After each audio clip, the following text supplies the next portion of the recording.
नमस्कार, आवाज समाचार में आपका स्वागत है। मैं हूं मनोज श्रीवास्तव। आइए खबरों की शुरुआत करते हैं इस वक्त की बड़ी खबरों के साथ। दिल्ली में कोरोना के खिलाफ केजरीवाल सरकार का बड़ा एक्शन। मास्क नहीं लगाने पर जुर्माना 500 रुपए से बढ़ाकर 2000 किया। हाईकोर्ट की फटकार के बाद टेस्ट सेंटर 2 गुना करने की तैयारी। सीएम केजरीवाल की सियासी दलों से सेवा की अपील। इस समय बड़ा कठिन समय है दिल्ली वासियों के लिए, जब कोरोना के केसेस बहुत ज़्यादा बढ़ गए हैं। ये समय राजनीति करने का नहीं है, ये समय सेवा करने का है।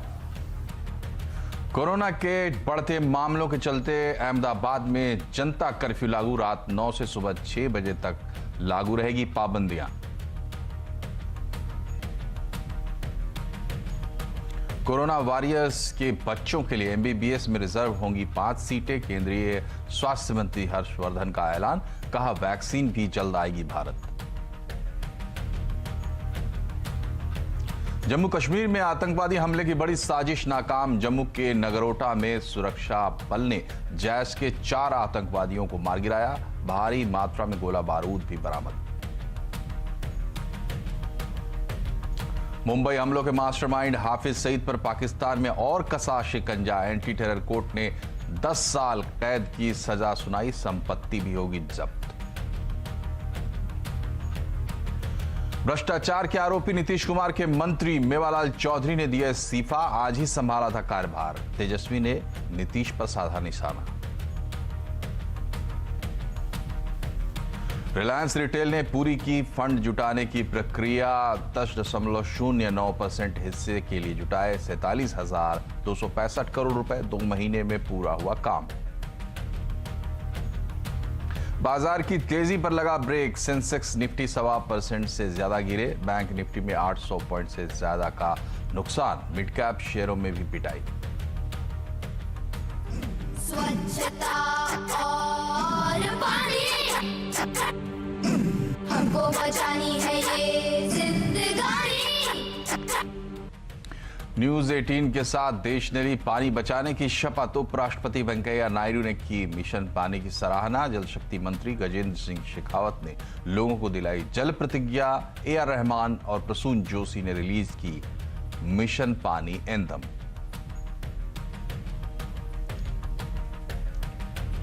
और सबसे पहले इस वक्त की एकदम ताजा खबर अहमदाबाद से, जहां आज से रात को जनता कर्फ्यू लगेगा। कोरोना के बढ़ते मामलों को देखते हुए प्रशासन ने यह फैसला किया है। इस जनता कर्फ्यू में क्या क्या पाबंदियां होंगी, इस पर बात करते हैं। मनीष देसाई हमारे संवाददाता जुड़े हुए हैं। मनीष जी, ये बताइए, ये खबर तो पूरे हिंदुस्तान के लिए चौंकाने वाली है, क्योंकि फिर से पाबंदियों की बात है। तो किस किस बात की पाबंदी होगी और क्यों ये नौबत आई? बिल्कुल, देखिए, अहमदाबाद म्यूनिसिपल कॉरपोरेशन जो है, इनका ये फैसला है कल से यानी 20 तारीख की रात के 9 बजे से सुबह 6 बजे तक जनता कर्फ्यू लगेगा। और ये तब तक लगा रहेगा जब तक कि सरकार की तरफ से या कॉरपोरेशन की तरफ से कोई नई सूचना जारी नहीं की जाती। वजह ये है कि दिवाली के दिनों में अहमदाबाद में लोगों ने जमकर खरीदारी की। बाजार में खुलेआम निकले लोग, जहां पर सोशल डिस्टेंस का पालन नहीं हुआ। कई लोग बिना मास्क के घूमते दिखाई दिए और नतीजा ये हुआ कि पिछले 3 दिनों से जो है लगातार केसेस बढ़ते जा रहे हैं कोरोना के। लगातार अहमदाबाद की अगर बात करें तो पिछले 3 दिनों में 1000 से ज्यादा केसेस देखने को मिले। यानी 300 साढ़े 300 की एवरेज से केसेस बढ़ रहे थे। और ये ऐसे केसेस है जो सरकारी आंकड़ों के मुताबिक है। यानी अगर प्राइवेट अस्पताल या प्राइवेट ट्रीटमेंट की बात की जाए तो ये आंकड़े में ये लोग शामिल नहीं है। तो इसको देखते हुए प्रशासन ने ये फैसला किया है, क्योंकि अभी छुट्टी का माहौल चल रहा है अहमदाबाद में। तो खाने पीने के लिए रेस्टोरेंट जैसी जगह पे लोगों की भीड़ ज्यादा लगने लगी है। इसके अलावा ऐसी टपरियां है, चाय की टपरियां है या पान की दुकानें हैं, वहां भी लोगों की भीड़ लगना शुरू हो गई है। तो ऐसे माहौल में जहां कोरोना ज्यादा फैल सकता है, इसको देखते हुए प्रशासन ने ये फैसला लिया है कि कल से यानी 20 तारीख की रात के 9 बजे से लेकर सुबह 6 बजे तक जनता कर्फ्यू लगाया जाए, जिसमें ऑटो, टैक्सी, ये सारी सर्विसेज भी बंद रहेगी। मेडिकल को छोड़ के बाकी सारी सर्विसेज बंद रहेगी। जो ढाबे हैं वो बंद रहेंगे, रेस्टोरेंट बंद रहेंगे, सब तरह की सर्विसेज बंद हो जाएगी। तो मनीष जी ये बताइए कि बुनियादी तौर पर जनता कर्फ्यू से जो हम समझते हैं वो ये है कि जनता पर ज्यादा ओनस छोड़ा जाता है कि जनता ही अपनी तरफ से पाबंदियां अपने ऊपर लगाए। जैसा कि आपने बताया टैक्सी वगैरह को बंद किया गया है, तो थोड़ी तफसील से बताया कि आखिर लोगों से क्या एक्सपेक्ट किया गया है इस जनता कर्फ्यू के लिए। बिल्कुल, जनता कर्फ्यू वर्ड ही इसलिए यूज किया गया है कि जनता खुद अपनी रिस्पॉन्सिबिलिटी ले, वो खुद समझे कि जिस तरह से लोग सोशल डिस्टेंस का पालन नहीं कर रहे या मास्क नहीं पहन रहे या जिस तरह से पब्लिक प्लेसेस में लोग उमड़ उमड़ के निकल रहे थे, ऐसी जगह पर ना निकले। और इसीलिए ये कदम उठाया गया है। नाम भले ही जनता कर्फ्यू दिया गया है, लेकिन रेस्टोरेंट बंद होगी, आपके जो भी पब्लिक प्लेसेस है वो सारे बंद हो जाएंगे। जो ऐसी जगह है जहां भीड़ भाड़ ज्यादा लगती थी, ऐसे सारे मार्केट भी बंद हो जाएंगे। तो इन सब को देखते हुए स्वाभाविक है कि लोग सिर्फ सड़कों पे घूमना पसंद नहीं करेंगे। जहां लोग बड़ी तादाद में जमा होते हैं, ऐसी जगह है, चाय की टपरी या पान की दुकान, वो भी सारी बंद हो जाएगी। तो कहने को जनता कर्फ्यू है, लेकिन एक तरह से कहे कि उसी तरह का कर्फ्यू लगाया गया है कि जिसमें लोग बाहर निकले तो ऐसी जगह पे ना मिले या एक साथ जमा ना हो, ताकि ये ज्यादा से ज्यादा लोगों तक फैले नहीं। बहुत बहुत शुक्रिया मनीष जी। तो ये एक संदेश है बेसिकली गुजरात सरकार की तरफ से और वहाँ की जो लोकल म्यूनिसिपैलिटी है उसकी तरफ से कि भाई मामले बढ़ रहे हैं और त्योहारों में जिस तरीके से लोगों का मिलना जुलना हुआ उसका ये असर है। तो एक संदेश है कि लोग अपनी तरफ से एहतियात बरते, इसलिए इसको जनता कर्फ्यू का नाम दिया गया है। रात 9 से सुबह 6 बजे तक इसकी अवधि अभी रखी गई है। लोगों पर कुछ फोर्स नहीं किया जा रहा है, लेकिन ये पूरे देश के लोगों के लिए एक संदेश है, क्योंकि दिल्ली में भी कोरोना के मामले बढ़ चुके हैं। और जैसा हमारे एक्सपर्ट्स कह रहे थे कि दिवाली के वीकेंड में जो कुछ हुआ है उसके नतीजे आते आते ये पूरा हफ्ता गुजर जाएगा। इस पूरे हफ्ते में इस तरह की सूचनाएं और आ सकती है, इसलिए सावधान रहें और कम से कम बिना जरूरत कहीं बाहर निकलने की जरूरत नहीं है। बढ़ते हैं, दिल्ली में कोरोना की हालत क्या है। लगातार मामले बढ़ रहे हैं और इस पर सियासी वार पलटवार हो रहा है। और उसी बीच मास्क नहीं पहनने वालों पर जुर्माना बढ़ा दिया है केजरीवाल सरकार ने और 4 गुना कर दिया है। कोरोना की टेस्टिंग बढ़ाने का ऐलान किया गया है। वहीं दिल्ली हाई कोर्ट ने भी कोरोना को लेकर केजरीवाल सरकार को फटकार लगाई है। दिल्ली हाई कोर्ट ने कहा है कि शादी में मेहमानों की संख्या 50 तक सीमित करने के फैसले में इतनी देरी क्यों हुई। इसके अलावा भी दिल्ली हाई कोर्ट ने कहा है कि कोर्ट की फटकार के बाद ही दिल्ली सरकार हरकत में आई है। वहीं आज केजरीवाल सरकार ने ऑल पार्टी मीट बुलाई और कहा कि फिलहाल सभी राजनीतिक दल कोरोना को रोकने में के लिए सेवा करें और फिलहाल राजनीति ना करें। समय बड़ा कठिन समय है दिल्ली वासियों के लिए, जब कोरोना के केसेस बहुत ज़्यादा बढ़ गए हैं। ये समय राजनीति करने का नहीं है, ये समय सेवा करने का है। जितनी हम सेवा करेंगे लोगों की, उतने लोग हमें याद रखेंगे। आने वाली पीढ़ियां हमें इस बात के लिए याद रखेंगे कि जब दिल्ली इतनी कठिन परिस्थिति से गुजर रही थी तो हमने बाहर निकल के लोगों की कैसे सेवा की। और अब चलते हैं, हमारी संवाददाता दीपाली नंदा हमसे जुड़ गई हैं अपडेट के साथ। दीपाली, पहले ये बताइए कि दिल्ली में हाल क्या है, दरअसल कोरोना की स्थिति क्या है, दिल्ली में क्या कुछ हो रहा है, वहां एक्शंस क्या दिख रहे हैं? देखिए, आपने ये सही कहा कि दिल्ली में हम देख रहे हैं कि लगातार स्थिति काफी चिंताजनक होती जा रही है। नवंबर के शुरुआती हफ्ते से ही रिकॉर्ड मामले राजधानी दिल्ली में आ रहे हैं, लेकिन केजरीवाल सरकार काफी देरी से हरकत में आई है, ये कहना है दिल्ली हाई कोर्ट का। दिल्ली हाई कोर्ट ने केजरीवाल सरकार को फटकार लगाते हुए कहा कि फैसले लेने में आखिर इतनी देरी क्यों की जा रही है। सबसे बड़ा फैसला जो हाल ही में केजरीवाल सरकार ने लिया कि शादियों में मेहमानों की संख्या को फिर से रिस्ट्रिक्ट करके 50 कर दिया गया। तो हाईकोर्ट ने ये कहा है कि आखिर इतनी देरी से क्यों फैसले लिए जा रहे हैं। जब हाईकोर्ट ने फटकार लगाई उसके बाद केजरीवाल सरकार एकदम हरकत में आती हुई दिखाई दी है। जहां तक एक्शन की बात करूं तो आज सर्वदलीय बैठक केजरीवाल सरकार की तरफ से बुलाई गई, जिसमें कांग्रेस और बीजेपी के प्रतिनिधि भी शामिल हुए। बैठक के बाद ये बड़ा फैसला लिया गया कि दिल्ली में अगर कोई भी व्यक्ति अब सड़क पर बिना मास्क पहने हुए दिखाई देता है तो उस पर 2000 रुपए तक का जुर्माना किया जाएगा। पहले इस जुर्माने की रकम को 500 रखा गया था, लेकिन दिल्ली सरकार का यह कहना है कि सड़कों पर अभी भी कई संख्या में लोग बिना मास्क पहने हुए नजर आ रहे हैं, इसलिए जुर्माना राशि को बढ़ाकर 2000 रुपए तक कर दिया है। जैसे कि हम जानते हैं कि छठ का त्योहार शुरू हो चुका है, तो केजरीवाल सरकार ने यह कहा है कि राजनीतिक दल इस पर किसी भी तरह की सियासत ना करे। अगर किसी भी नदी या फिर तालाब में कोई कोविड पॉजिटिव सदस्य या फिर फैमिली का कोई सदस्य पूजा अर्चना करता है तो इसका असर फैमिली के दूसरे सदस्यों पर भी हो सकता है, तो घर पर रहकर ही आप छठ मनाएं। एक और फैसला जो केजरीवाल सरकार ने कहा, हमने देखा था कि पहले केजरीवाल ने यह कहा था कि बाजारों को बंद किया जाएगा, फिर उप मुख्यमंत्री मनीष सिसोदिया ने कहा फैसला नहीं लिया गया, और आज सर्वदलीय बैठक में केजरीवाल सरकार ने कहा है कि व्यापारिक संगठनों से बातचीत करने के बाद ही यह फैसला लिया जाएगा कि दिल्ली में बाजारों को बंद किया जाए या नहीं। देखिए, आज दिल्ली हाईकोर्ट ने सबसे बड़ी चिंता जताई। जिस तरह से हमने देखा है कि 1 नवंबर से लेकर आज तक की बात की जाए तो रोजाना रिकॉर्ड मामले राजधानी दिल्ली में आ रहे हैं। आखिर दिल्ली सरकार इतनी लेट लतीफी से फैसले क्यों ले रही है, इस पर कड़ी फटकार केजरीवाल सरकार को लगाई गई है। साथ ही साथ केजरीवाल सरकार को हाईकोर्ट की तरफ से यह भी कहा गया है कि वो कछुए की चाल से अपना फैसला ले रही है। दिल्ली की तुलना दिल्ली हाईकोर्ट ने न्यूयॉर्क से की है, बढ़ते हुए मामलों को देखते हुए। तो आप इसी से अंदाजा लगा सकते हैं कि कहीं ना कहीं बड़ी लापरवाही दिल्ली सरकार की तरफ से की गई है। इस बात की आशंका पहले ही लगाई जा रही थी कि फेस्टिव सीजन की शुरुआत हो गई है, दिवाली है, लोग घरों से बाहर निकलेंगे, खरीदारी करेंगे और ये संख्या बढ़ सकती है। हर एक्सपर्ट ने इसकी आशंका जताई थी। बावजूद इसके दिल्ली सरकार ने फेस्टिव सीजन के दौरान या फिर उसके बाद भी किसी भी तरह की कोई कड़ी कार्रवाई क्यों नहीं की, इस पर भी दिल्ली हाईकोर्ट ने केजरीवाल सरकार को कड़ी फटकार लगाई है। जी दीपाली, और राजधानी दिल्ली में कोरोना के बेकाबू होते हालात पर 74% लोग दिल्ली के ऐसा मानते हैं कि अलग अलग तरीके के लॉकडाउन आजमाए जा सकते हैं वहां पर। यह खुलासा हुआ लोकल सर्किल के एक सर्वे में। दीपाली, ये सर्वे पूरे देश के लिए किया गया, इस सर्वे में मोटे तौर पर क्या क्या बातें सामने आई है?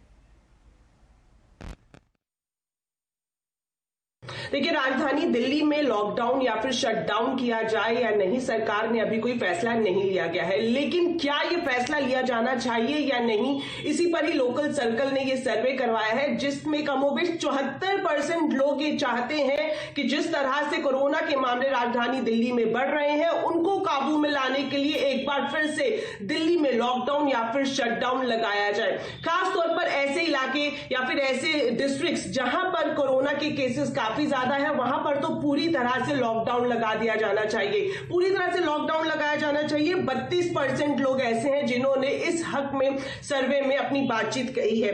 वहीं 60% लोगों का यह मानना है कि अगर लॉकडाउन या फिर बाजारों को बंद किया जाता है तो इससे इकोनॉमी को बड़ा सेटबैक होगा, इकोनॉमी को एक झटका लगेगा। लेकिन बावजूद इसके 38% लोग चाहते हैं कि अभी सबसे बड़ी जरूरत यही है कि लॉकडाउन लगाया जाए, बाजारों को बंद किया जाए।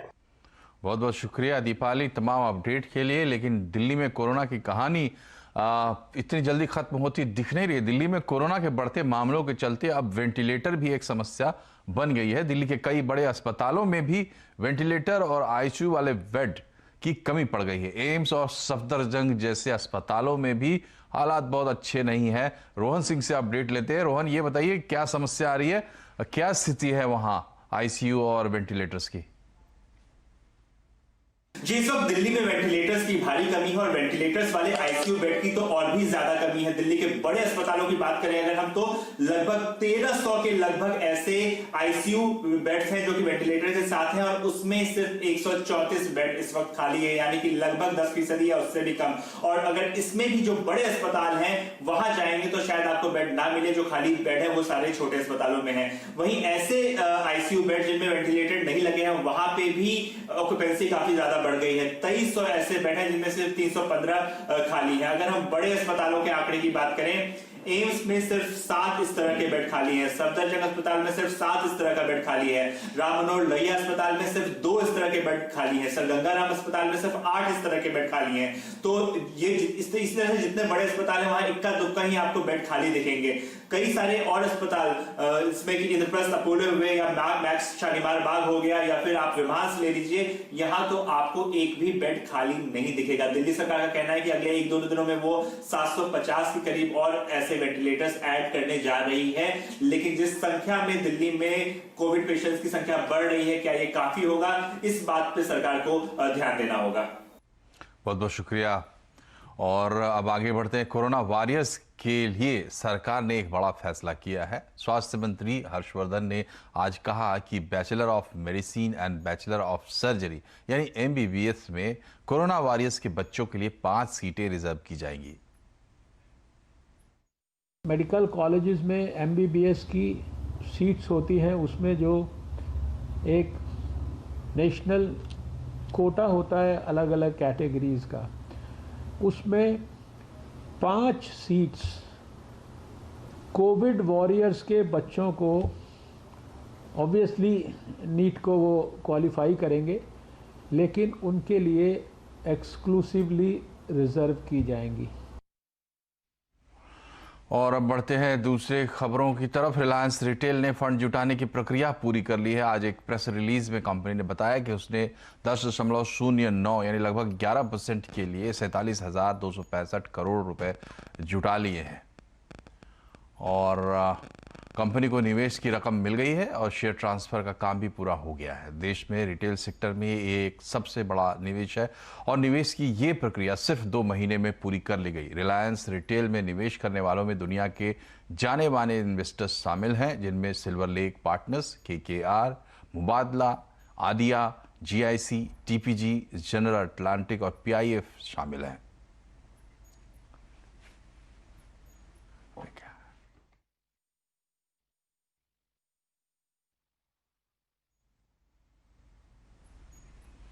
और इस वक्त एक बड़ी खबर आ रही है। भारतीय सेना ने POK में एक बड़ी कार्रवाई की है। आतंकवादी ठिकानों पर POK में भारतीय सेना ने स्ट्राइक किया है। ये अभी अभी आ रही है खबर और अभी तक जो खबर हमें मिल पा रही है उसके मुताबिक कुछ चुनिंदा ठिकाने हैं, वहाँ पर आतंकवादी ठिकाने हैं, ऐसा मानते हुए भारतीय सेना ने वहाँ हमला किया है। और पाकिस्तान ऑक्यूपाइड कश्मीर में धीरे धीरे इस खबर की डिटेल्स हम आपको दे पाएंगे, लेकिन इस वक्त की बड़ी खबर यही कि भारतीय सेना ने पाक अधिकृत कश्मीर के भीतर घुसकर आतंकवादी ठिकानों पर हमला किया है। भारतीय सेना ने जो चिन्हित ठिकाने थे आतंकवादी ठिकाने, उन पर सेना ने कार्रवाई की है। ये POK में पाकिस्तान ऑक्यूपाइड कश्मीर में यानी कश्मीर का वो हिस्सा जिस पर अनधिकृत तौर पर पाकिस्तान ने कब्जा कर रखा है और जहां से आतंकवादी गतिविधियां संचालित की जाती हैं, उस जगह पे कुछ आतंकवादी चिन्हित आतंकवादी ठिकानों पर भारतीय सेना ने स्ट्राइक किया है, हमला किया है। ये बड़ी खबर आप देख रहे हैं, इस वक्त की खबर है। आज कश्मीर में एक बड़े आतंकवादी हमले की साजिश को भी सेना ने नाकाम किया था और आज ही ये खबर आ रही है कि पाकिस्तान अधिकृत कश्मीर में भारतीय सेना ने एक बड़ी कार्रवाई की है। ये एक तरीके से पाकिस्तान के मुंह पे जोरदार तमाचा है भारत की तरफ से, क्योंकि लगातार भारत इस बात की विश्व मंच पर पैरवी करता रहा है कि जो देश आतंकवाद को पनाह देते हैं उन देशों पर कार्रवाई होनी चाहिए और भारत ने इस पर पहल की है। कई आतंकवादियों के मारे जाने की भी खबर है। जाहिर सी बात है, स्वाभाविक है, चिन्हित आतंकवादी ठिकानों पर जब सेना ने कार्रवाई की है तो वहां पर मौजूद जो आतंकवादी हैं वो उसका शिकार भी हुए हैं। आज की बड़ी खबर जम्मू कश्मीर से, ये खबर हम आपको PTI समाचार एजेंसी PTI के हवाले से बता रहे हैं। जम्मू कश्मीर से लगा हुआ जो पाक अधिकृत कश्मीर का इलाका है, वहां पर चिन्हित आतंकवादी ठिकानों पर भारतीय सेना ने हमला किया है, बड़ी कार्रवाई की है और कई आतंकवादियों के मारे जाने की खबर है। जाहिर सी बात है ये सेना का ऑपरेशन है, सिक्योरिटी से जुड़ा ऑपरेशन है, तो इसकी पूरी डिटेल्स आने में थोड़ा वक्त लगेगा। लेकिन समाचार एजेंसी पीटीआई के मुताबिक अब तक जो खबर मिल पा रही है उसके मुताबिक पाक अधिकृत कश्मीर में भारतीय सेना ने स्ट्राइक किया है, हमला किया है चिन्हित आतंकवादी ठिकानों पर। पाक अधिकृत कश्मीर के भीतर पाकिस्तान प्रायोजित, पाक स्पॉन्सर्ड जो टेरर कैंप्स चलते हैं उन्हीं में से कुछ आतंकवादी ठिकानों को चिन्हित करके भारतीय सेना ने स्ट्राइक किया है, उनको ध्वस्त किया है। और अब इस खबर की डिटेल लेते हैं। पवन शर्मा हमारे साथ जुड़ गए हैं। पवन, बताइए क्या डिटेल है आपके पास? देखिए, जो अभी तक जानकारी मिल रही है उसमें भारतीय वायुसेना की स्पेशल टीम ने लॉन्चिंग पैड्स जो एलओसी से सटे हुए थे उनको डिस्ट्रॉय किया है। माना जा रहा है कि पीओके के जो एलओसी का इलाका है, उड़ी, तंगदार, गुरेज, जो कश्मीर घाटी के साथ साथ हाजीपीर का इलाका है, उस पर ये कार्रवाई की गई है। सूत्रों का ये भी कहना है कि लगातार उस इलाके से पाकिस्तानी सेना की ओर से हैवी शेलिंग और हैवी फायरिंग जो है पिछले कई दिनों से की जा रही थी, जिसमें 4 सिविलियन और 4 जवान हमारे शहीद हुए थे। उसी का बदला लिया गया है। जो लॉन्चिंग पैड्स बिल्कुल एलओसी से सटे हुए थे, जहां पर पाकिस्तानी सेना की मदद से आतंकियों का जमावड़ा था, उन जो टेरर लॉन्चिंग पैड्स थे उनको डिस्ट्रॉय किया गया है। तो पवन जी ये बताइए कि जो वहां पर जो स्ट्राइक हुई है उसमें उस साइड पे क्या लॉसेस हुए हैं, कि इसके बारे में कुछ जानकारी मिल पाई है? इलाका कौन सा है, ज्योग्राफी क्या आप समझा पाएंगे वहां की? देखिए, ये पूरा इलाका जो एलओसी का है ये पहाड़ी इलाका है और वहाँ नदी नाले भी बहुत हैं जहाँ पर ये लॉन्चिंग पैड्स थे। कितना नुकसान अभी हुआ है अभी इसकी जानकारी निश्चित तौर पर नहीं मिल पाई है, लेकिन फिलहाल जो जानकारी मिली है कि 1 दर्जन से ज्यादा लॉन्चिंग पैड्स जो है वो डिस्ट्रॉय किए गए हैं, जो एलओसी के उस पार पीओके में सटे हुए थे, जहां से रोजाना से आतंकियों को इस ओर घुसपैठ करवाने के लिए पाकिस्तानी सेना लगातार फायरिंग करती थी। बहुत बहुत धन्यवाद आपका पवन शर्मा जी। तो जो पवन जी अपडेट बता रहे थे उसके मुताबिक एलओसी पर पाकिस्तान की तरफ से 3-4 दिन से लगातार उकसाने की कार्रवाई हो रही थी, फायरिंग्स हो रही थी और वहां पर ऐसा माना जा रहा था कि आतंकवादियों के लॉन्चिंग पैड्स है, यानी कि वहां से घुसपैठ कराई जाती है आतंकवादियों की सीमा के इस पार। तो इस अभियान को लगातार 3-4 दिन से भारतीय सेना फाइट आउट कर रही थी और इसी क्रम में उस पार यानी एलओसी के उस पार पाक अधिकृत कश्मीर में कुछ आतंकवादी ठिकानों को चिन्हित करके सेना ने हमला किया है, जिसमें लगभग 1 दर्जन लॉन्चिंग पैड्स को डिस्ट्रॉय करने की खबर आ रही है। डिटेल आने पर हम आपको देंगे, लेकिन फिलहाल हम यहां पर रुक रहे एक छोटे से ब्रेक के लिए। खबरें अभी और भी है, बने रहिए हमारे साथ। ब्रेक के बाद एक बार फिर से आपका स्वागत है आवाज समाचार में। न्यूज 18 और हार्पिक के मिशन पानी ने आज एक अहम पड़ाव पार कर लिया है।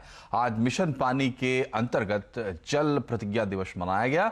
इस मौके पर देश के उपराष्ट्रपति वेंकैया नायडू, केंद्रीय जल शक्ति मंत्री गजेंद्र सिंह शेखावत, शिक्षा मंत्री रमेश पोखरियाल, अमेरिका के पूर्व उपराष्ट्रपति अल गोर, एक्टर अक्षय कुमार और गुल पनाग जैसी हस्तियों ने हिस्सा लिया और जल बचाने के लिए प्रतिज्ञा ली। इस मौके पर 1 लाख से ज्यादा लोगों ने जल संरक्षण के लिए डिजिटल प्रतिज्ञा ली और जल प्रतिज्ञा दिवस के लिए खास तौर पर तैयार किया गया मिशन पानी एंथम आज लॉन्च किया गया, जिसे प्रसून जोशी ने लिखा है और AR रहमान ने इसको संगीत दिया है।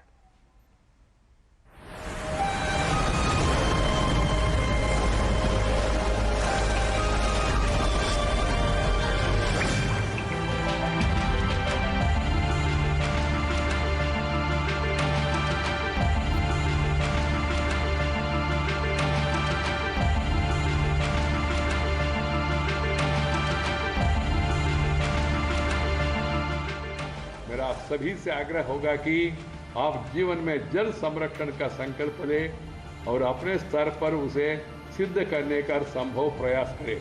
That is all pledged here. And now, to become water warriors, let us take this initiative of Mission Pani forward and spread it everywhere.